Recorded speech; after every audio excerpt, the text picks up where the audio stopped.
Hey everybody, it's your girl Nell. Today is March the 1st, 2025. It's Saturday. Happy Women's History Month.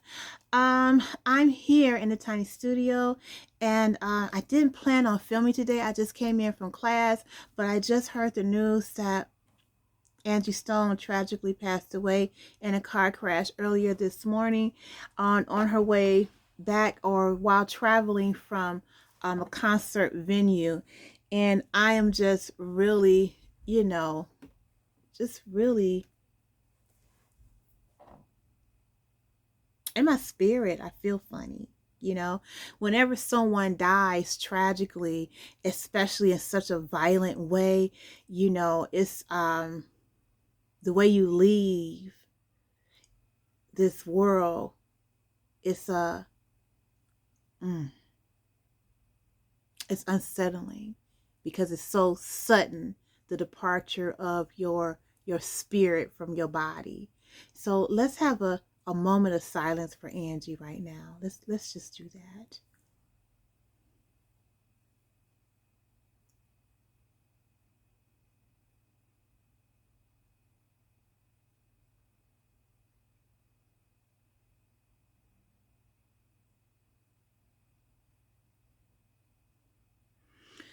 Angie Stone.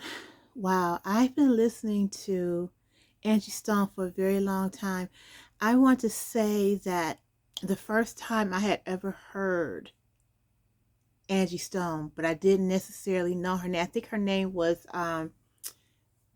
Angie B. I cannot remember. She was a part of the first hip hop all female group called The Sequence. And when we think about hip hop and we think of all female groups, the first thing you comes to your mind probably is Salt and Pepper. But the first all female group in hip hop is Sequence. And they had this song I really like called Gonna Funk You Right On Up, Gonna Funk You Right On Up. Oh my God, I love that song. Okay, I love that song. But that was really very interesting to me, and that was really kind of inspirational for me to see girls getting out here in hip hop. That always, my focus was always on, on girl power, right? And so to see a girl actually out here in the hip hop game doing their thing, that was inspirational to me, because when you are in a male dominated genre such as hip hop, that's all you see. All you hear is the male perspective. But to actually have females come on and do their thing and give you the perspective that you can relate with, that was big for me. I loved to see women coming into a male dominated situation and taking it over. And that's what Sequence was all about. They were in a male dominated genre and they took it over, in my opinion. I was always that girl who felt like that. That's why I love Wonder Woman, because Wonder Woman came on the scene into into the Justice League that was dominated by men, and she was the only woman and she kicked ass. Right? Yes, that's why I love Wonder Woman. Or if you watch the original Batman series, Batman and Robin, the Cape Crusaders, you know, it, Gotham City was their town until a Batgirl came along, Barbara Gordon. And when she came along, Batman and Robin couldn't stand it. Bunch of misogynists, that's who they were. But Batgirl would come on and she would save their asses, right? Yes, Batgirl loved her. Whenever Batman and Robin would come on, and then we would hear that little motorcycle, Batgirl motorcycle zooming past, zooming on the screen and zooming past, I would shout. I'd be like, yay! Because It's all about girl power. So that was my first introduction to Angie Stone, was through Sequence.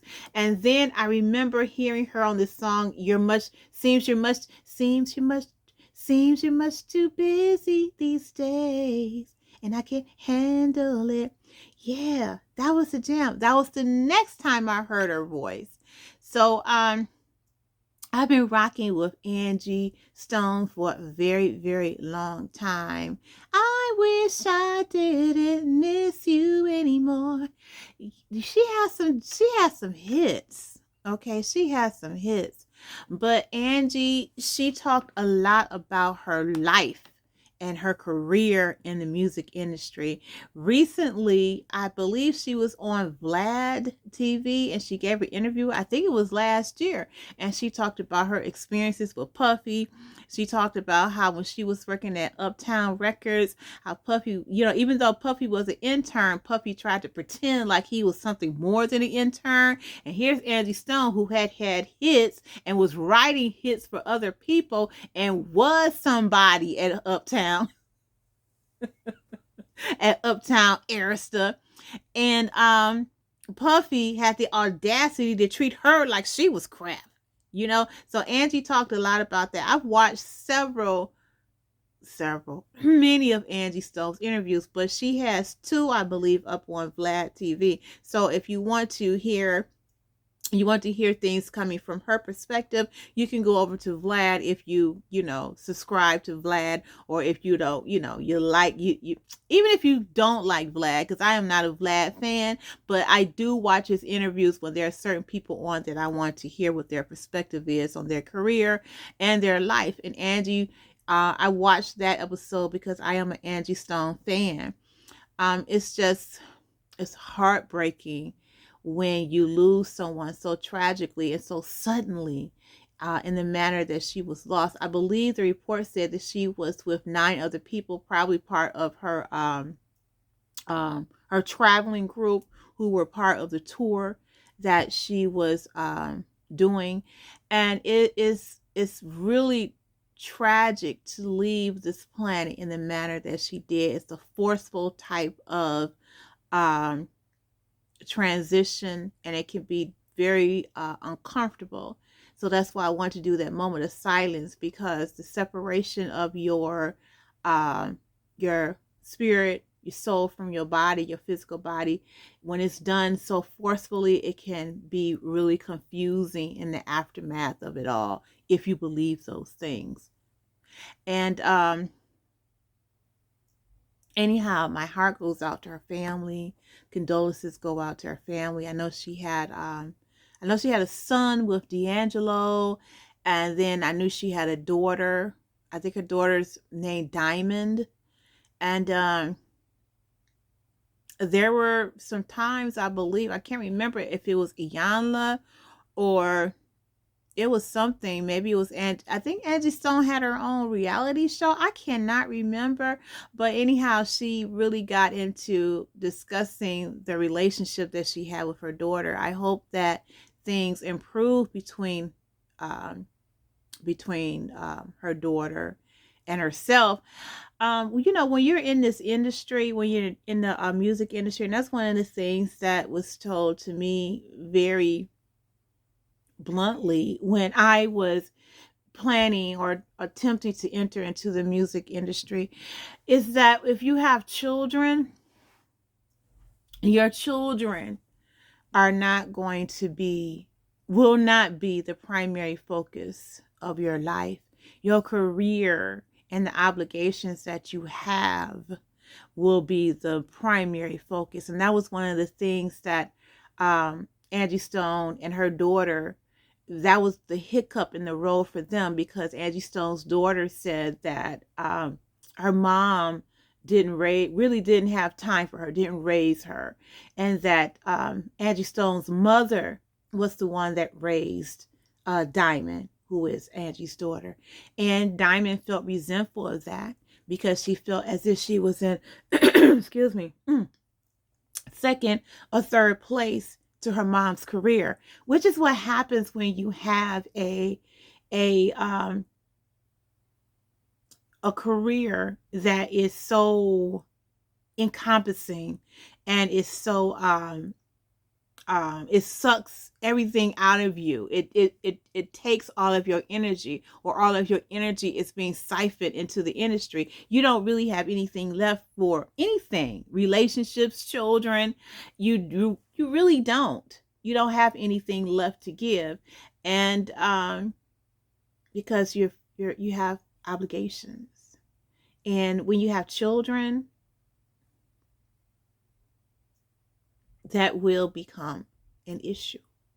That will become an issue, especially if you are trying to get to a certain level in your career, or if you've reached a certain level in your career and you want to maintain it, and you have children or you have a husband, then some things are going to have to fall to the wayside. And usually it becomes the children and the relationship, the intimate or the romantic relationship that you're a part of, that it just suffers, and I hope that Angie and her daughter were able to work on that and, have some healing over the years to, I hope that they found their way back to one another. I really, truly do. My heart goes out to Angie's children.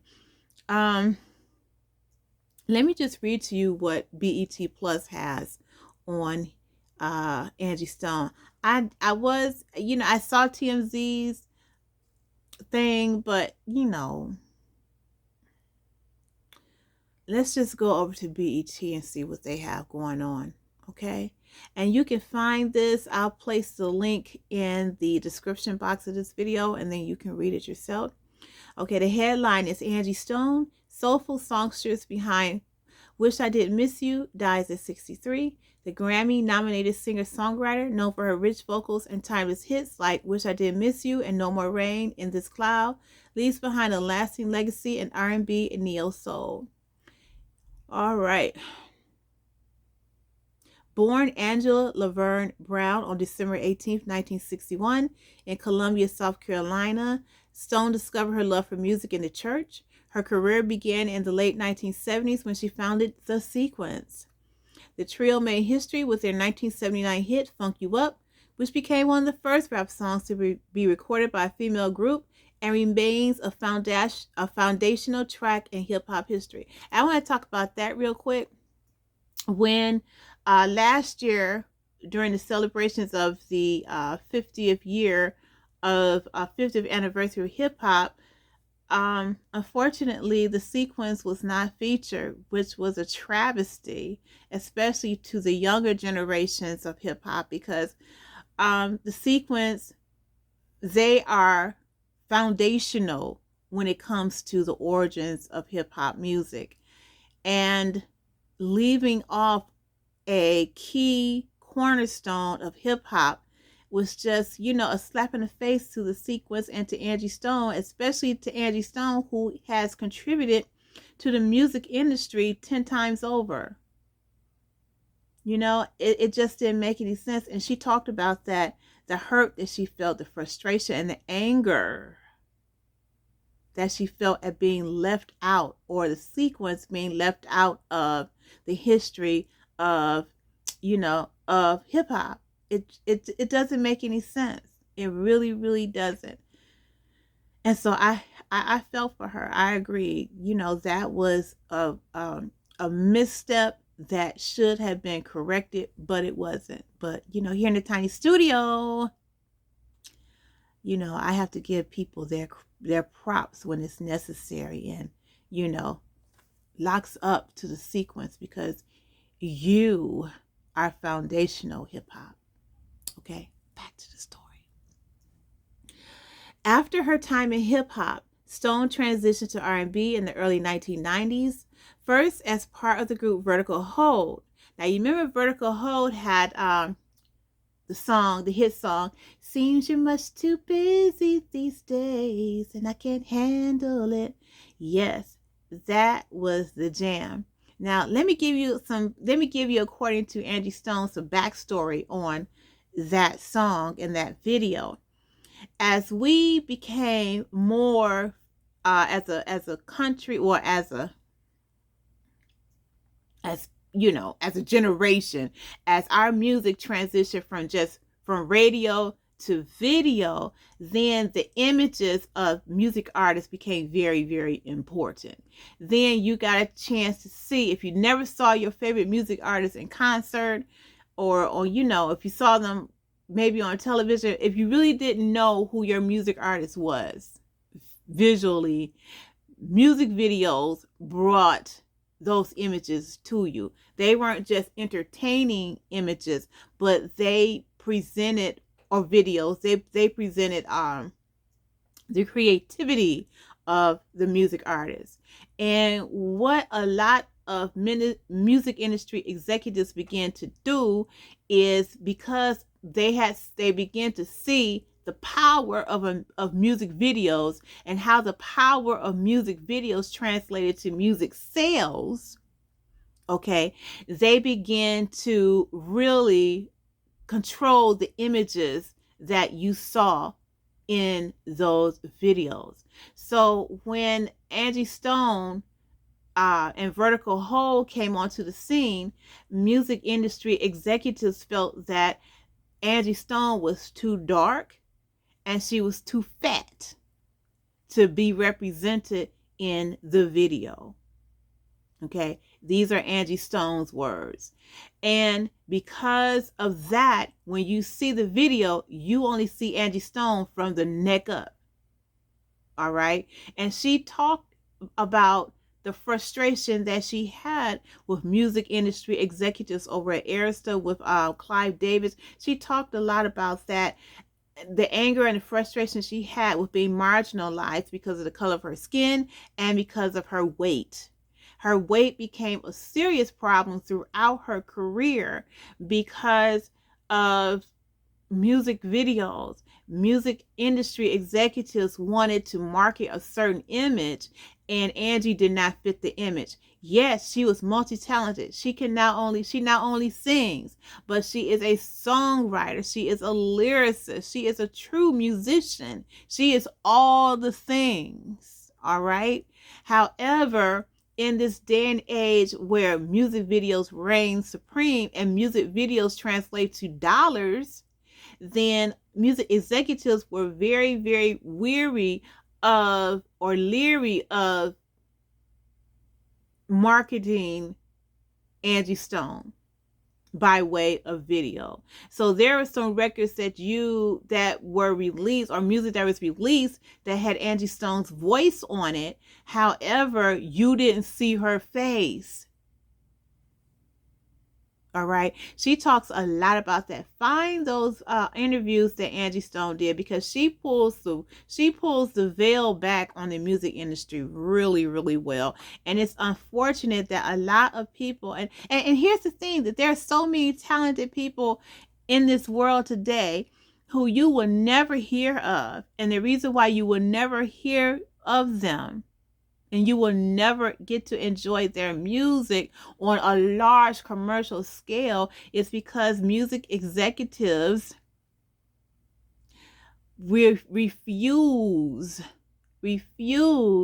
to market them to the masses, refuses to put them in a commercialized setting, because they believe that the image that these artists have is not conducive to translating to dollars and cents.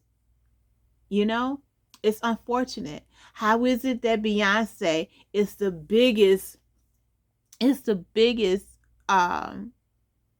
Beyonce is considered to be an icon, okay?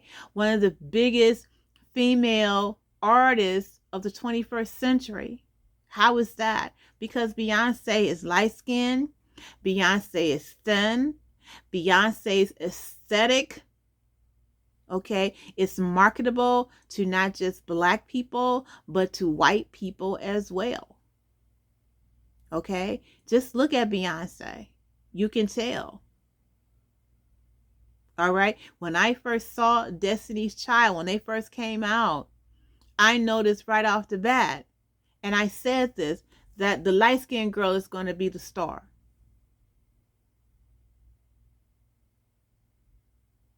It's not because she's super talented. It's not that she's a great singer, all right, or vocalist. That's not it. There's nothing extremely talented about Beyonce. But what pushes Beyonce up, over, and beyond is because she is marketable. Angie Stone is more talented, is a better vocalist. She's a songwriter and lyricist, a musician, all the things. But Angie Stone was marginalized and disenfranchised as an artist because of the color of her skin and her weight. That's the realities of the music industry. And it really gets down and boils down to how we, as the consumer, how we also are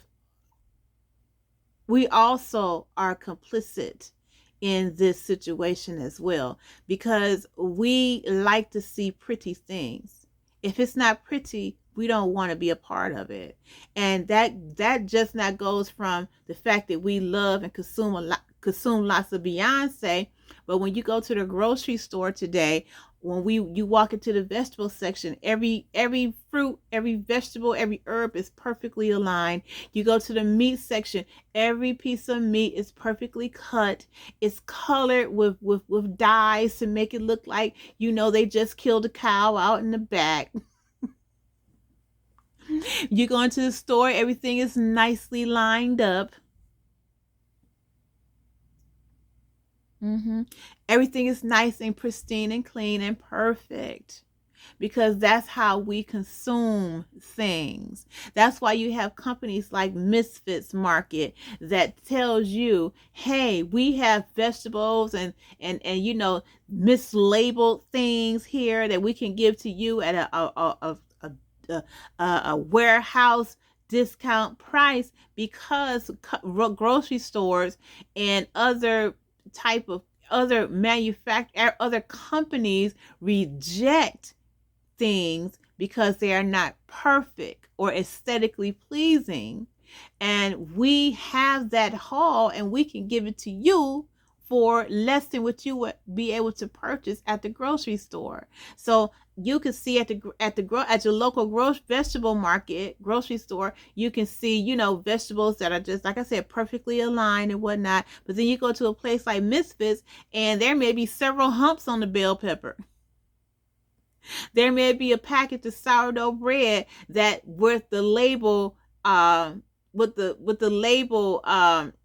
wording on the label incorrect, some bad spelling. You know what I'm saying? You may find a package of bacon that, is not, that's all ends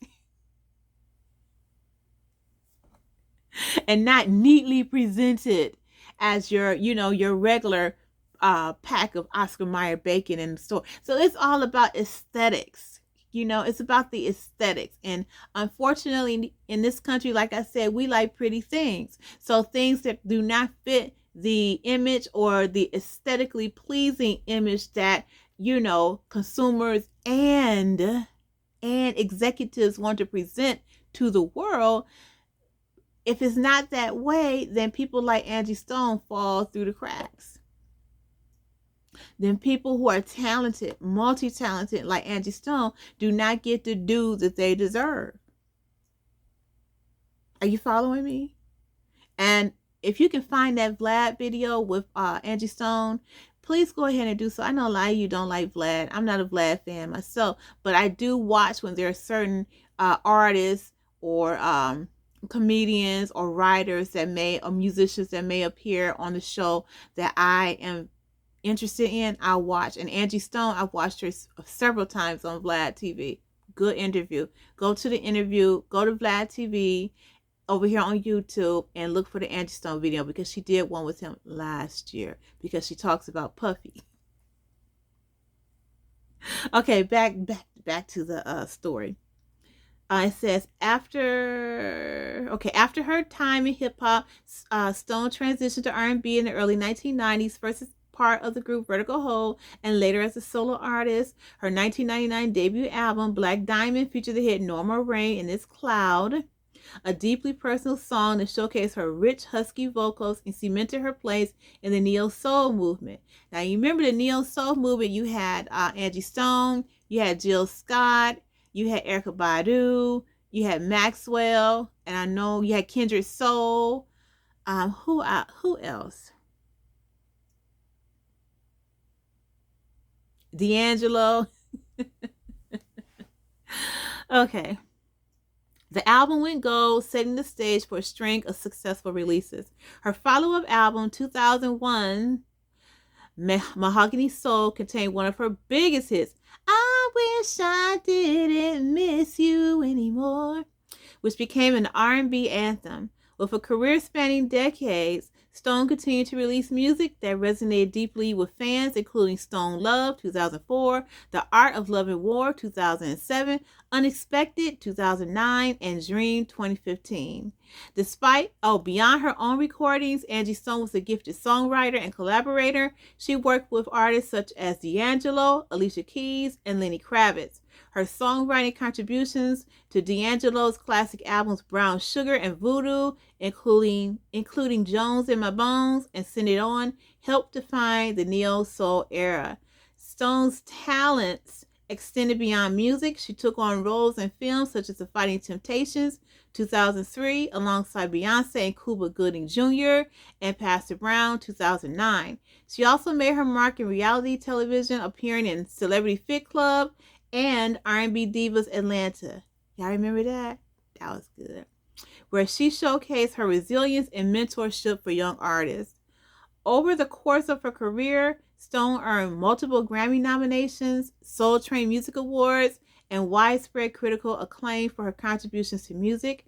She was frequently celebrated as one of the key figures in neo soul alongside artists like Erykah Badu, Jill Scott, and Lauryn Hill. Angie Stone's music was always deeply personal, often reflecting her life experiences, love, and struggles. She was a devoted mother and a fierce advocate for Black music, women in entertainment, and the evolution of R&B. And I'm going to add my own 2 cents, and the evolution of hip-hop. Her impact on the industry is immeasurable, from paving the way for women in hip-hop to shaping the sound of neo-soul and R&B. Whether it's through her own music, her songwriting, or her mentorship, Angie Stone's voice and legacy will continue to inspire generations to come.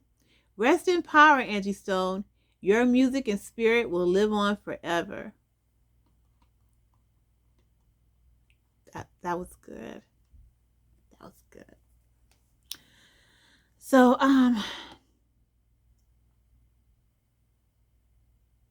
this was a deep one. Earlier this week, we lost another legend, and that was Roberta Flack. We lost her. And I love me some Roberta Flack. My mother, I have memories of my mom listening to Roberta Flack. Some of the coolest songs of Roberta Flack for me was the duets that she did with Donny Hathaway. Those are just iconic hits, such as Where is the Love? Where is the Love? Where is the Love? Then she had The Closer I Get to You. And then You and I back together again. That's some of the hits that she had with Donny Hathaway. Let me think of another one. It's on my mind. Besides that, my husband and I, our first song, the dance that we did at our wedding reception was to Roberta Flack's The First Time. The first time ever I saw your face. That was the song that my husband and I danced to at our wedding reception. Sure was. So, music has played a great role in my life, you know.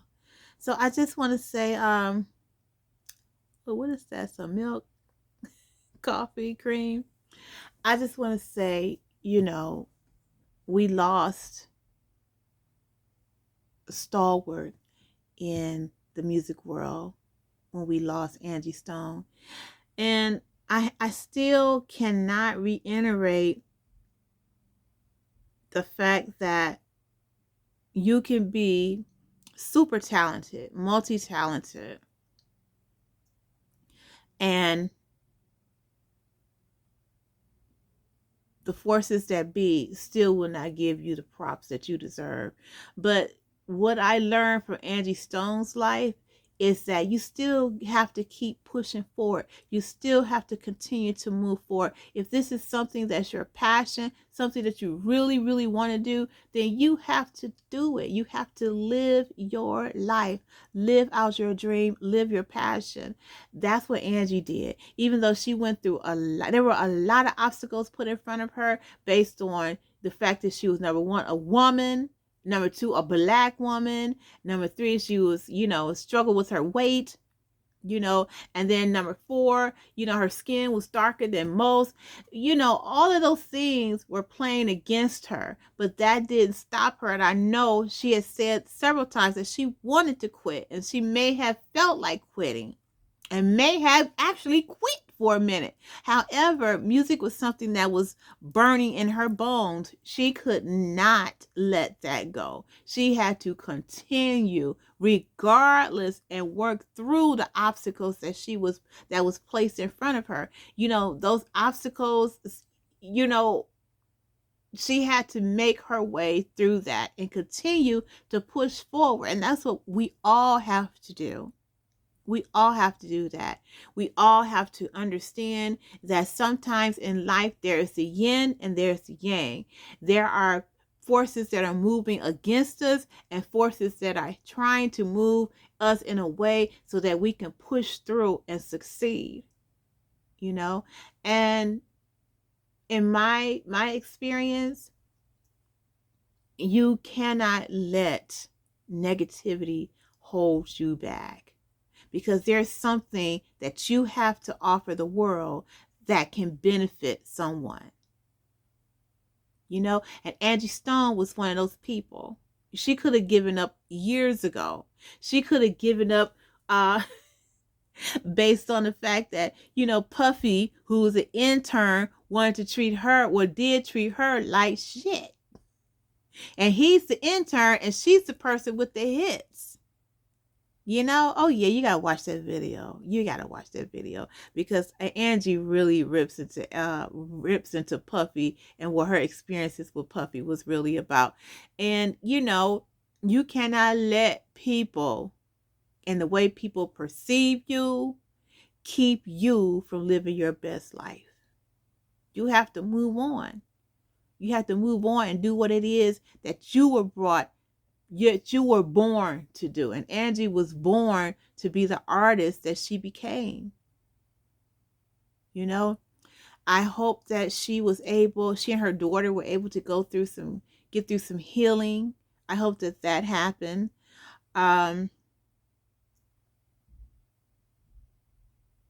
It's rough. It's rough being a black woman who has a career. It's not easy. It really, really isn't. It really isn't. It feels as if sometimes you are fighting. You're fighting the river, the push. You're fighting the tide, or you're fighting the rip current. The rip current is pulling you in this direction, but you're trying to get in that. You're trying to go in that direction, but the rip current is pulling you this way. You have to use your strength to not work against it, but to work with it so that you can be able to go where you need to go. Okay. And that is something that lifeguards tell you when you find yourself in the middle of a riptide. You're not supposed to struggle against it. You work with it. And that's how you survive. Yeah. And that was Angie Stone. She worked inside of the industry to get to where she wanted to go. She worked with it, you know. So thank you so much for watching this special episode of Simply Nell's Tiny Studio. I feel like I'm leaving a lot of information out. I feel like I